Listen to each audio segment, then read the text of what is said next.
এমন আওয়াজ দিতে হবে যেন সামিয়ানা ছিদ্র হয়ে যায়। পারা যাবে না? পারা যাবে তো। হ্যাঁ, চেনা যায় না? চেনা যায়? হ্যাঁ, কণ্ঠ তো আল্লাহ আলহামদুলিল্লাহ দিয়েছেন। আমি ইতিপূর্বে বলেছিলাম, দেখেন আপনারা তো চাইলে আমাদের মাঝে মাঝে নিয়ে যেতে পারেন, যেভাবে বলে আমরা ওইভাবেই বলবো, খেলা হবে। কয় মায়ের আপনিও খাবেন আমাদেরও খাওয়াবেন। আমি কইলাম আমাদের বাংলাদেশে আল্লামা সাইদির কণ্ঠ নিয়ে যারা ওয়াজ করে আমরা তাদের মারি না, বরং সম্মান করি। যারা আজহারি ভাইয়ের কণ্ঠ নিয়ে ওয়াজ করে তাদের দাওয়াত কম না বেশি? হাফিজুর রহমান সিদ্দিকী কুয়াকাটা হুজুরের কণ্ঠের সুরে যারা ওয়াজ করে তাদেরও দাওয়াত আছে না নাই? সম্মান আছে না নাই? তো আমরা যখন কাদের কাকার কণ্ঠে বলি খেলা হবে, তা আপনাদের অসুবিধা হয় কেন? বরং আপনারা তো আমাদের আরো সম্মান দেবেন, পারলি একটা এমপিতে দাঁড় করে মন্ত্রিত্ব দিয়ে দেবেন। ঠিক না বেঠি? যে আমাদের উনারটা এর মধ্যে আছে, কথা কয় না। অথচ এইটা নিয়ে রাগ হয়, তার মানে আপনারা যা বলেন এটা ঠিক না, কথা কয় না। কারণ আপনাদের কথা যদি ঠিক থাকে, পালাবো না, প্রয়োজন হলে ফখরুলের বাসায় গিয়ে উঠবো। তো আমি বললে যেহেতু নাই, এখন আমার দাম বেড়ে যাওয়ার কথা না? যে অন্তত নাই এই সময় তো তাও আমাদের কথা বলতেছে, কথা কয় না। এখন এই সে কাদের কাকা বলি দেখুক তিনি কেন এই কথা আজ তো রাখবেন আপনারা? তো তাইলে আমি তার থেকে সাহসী না, কথা কয় না, সাহস করেই তো বলতেছি। তো সুতরাং আমার তো দাম বাড়িয়ে দেব, তা না আমার দাম কমাই ফেলে, এটা হইল কন্ত? কোরআন পড়তে ভালো লাগে, কোরআন শুনতে ভালো লাগে, কোরআন জানতে ভালো লাগে, কোরআন মানতে ভালো লাগে না। এমন মানুষ আছে না নাই? টাঙ্গাইলে নাই, আছে? এই অঞ্চলে নাই, আছে? এই মাহফিলে নাই, আছে? কারা কারা হাত উঁচু করেন?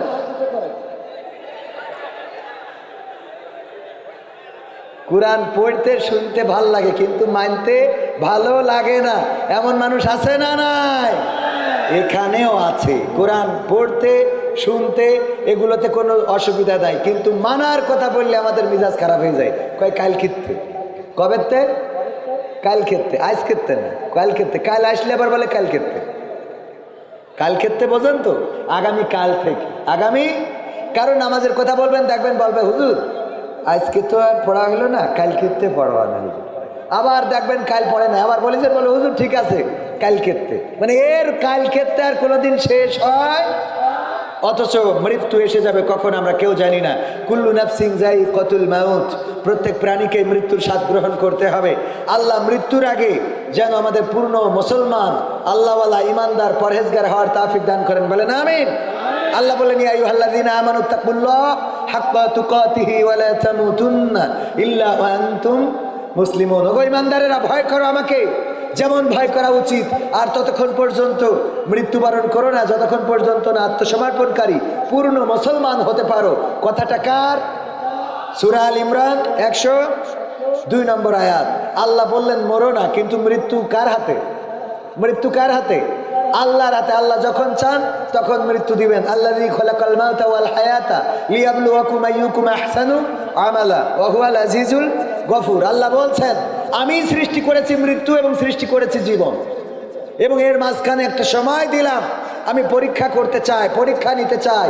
এই পরীক্ষায় ভালো result, A plus, A minus, A B grade, C grade, F grade. আমরা কি এফ নিতে চাই? এফ মানে ফেল, ফেল গ্রেড নেব আমরা না।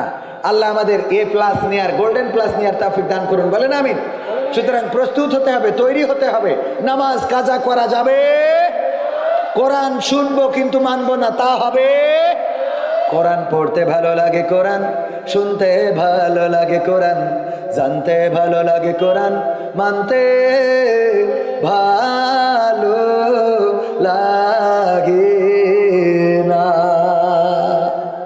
ঠিক না বে? ঠিক। নামাজেতে পড়লে কোরআন মনটা শীতল হয়, কারির তেলাওয়াত শুনিলে প্রাণ জুড়িয়ে ঠিক তো? নামাজেতে পড়লে কোরআন মনটা শীতল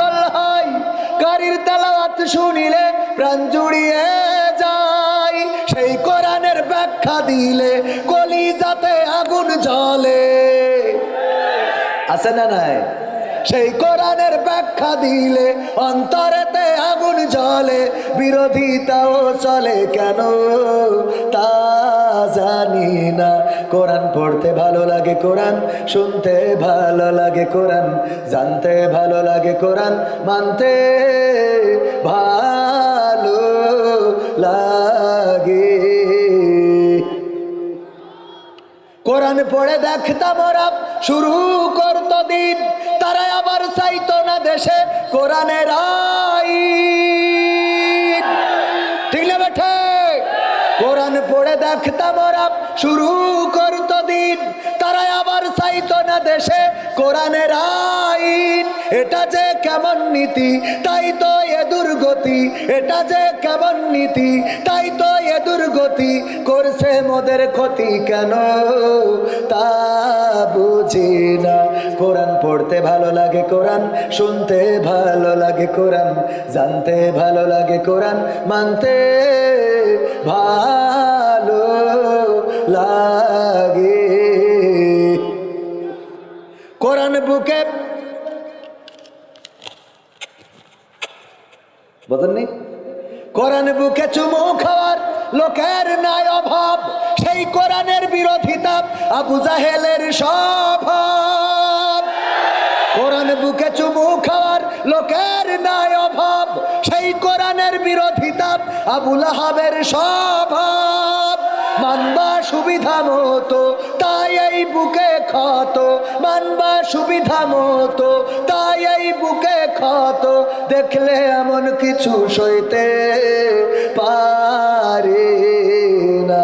কোরআন পড়তে ভালো লাগে, কোরআন শুনতে ভালো লাগে, কোরআন জানতে ভালো লাগে, কোরআন মানতে ভালো লাগে।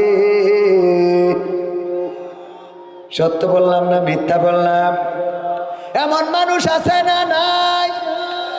এমন মানুষ অনেক আছে, বলে হুজুর কোরআন তেলাওয়াত করেন, কোরআন থেকে ওয়াজ করেন, কোরআন থেকে কথা বলেন, কোনো আপত্তি নাই, কোরআনের বাইরে যাবেন না।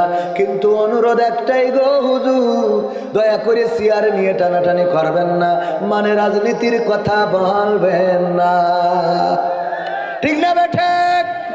যারা বলে কোরআনের সাথে রাজনীতির সম্পর্ক নাই, আমি বলি ওগো রাজনৈতিক নেতা, তাইলে আপনি কেন কোরআনের মাহফিলে আসেন? কথা কয় না? কোরআনের সাথে রাজনীতির সম্পর্ক না থাকলে রাজনৈতিক দলের নেতা ওই যে পোস্টারে অতিথি বানানো লাগে না লাগে না? উনার কোরআনের মাহফিলে কাজ রাখে, কাজ আছে কোনো? কারণ কোরআনের সাথে তো রাজনীতির সম্পর্কই নেই। আমরাও বলি কথা সত্য। কথা কি? কোরআনের সাথে রাজনীতির সম্পর্ক নাই, এক চুল পরিমাণ রাজনীতির সম্পর্ক নাই। কারণ রাজনীতি হলো রাজার নীতি, আর কোরআনে যে নীতি সে নীতি কোনো রাজার নীতি নয়, কোনো প্রজার নীতি নয়। এই কোরআনে কোনো প্রজা কোনো রাজা নীতি ঢুকান নাই, এই কোরআনে নীতি ঢুকিয়েছেন এই বিশ্বের স্রষ্টা যিনি, আসমান জমিনের স্রষ্টা যিনি, আমাদের মহান রব আল্লাহ। আমরা রাজনীতি নয় বরং আল্লাহর নীতির জন্য এই স্টেজে আসি, বলেন ঠিক কিনা? আমরা আল্লাহর নীতির কায়েম দেখতে চাই, আমরা কোনো রাজার নীতি দেখতে চাই না। আমরা আল্লাহর জমিনে আল্লাহর নীতি কায়েম হয়েছে এটা দেখতে চাই। চোর যদি চুরি করে আল্লাহর নীতিতে শাস্তি কি? যদি কেউ ধর্ষণ করে কোরআনের নীতিতে শাস্তি কি? মাজা পর্যন্ত গেড়ে দাও, তারপরে ইট পাথর নিক্ষেপ করে সঙ্গে ছাড় করে দাও।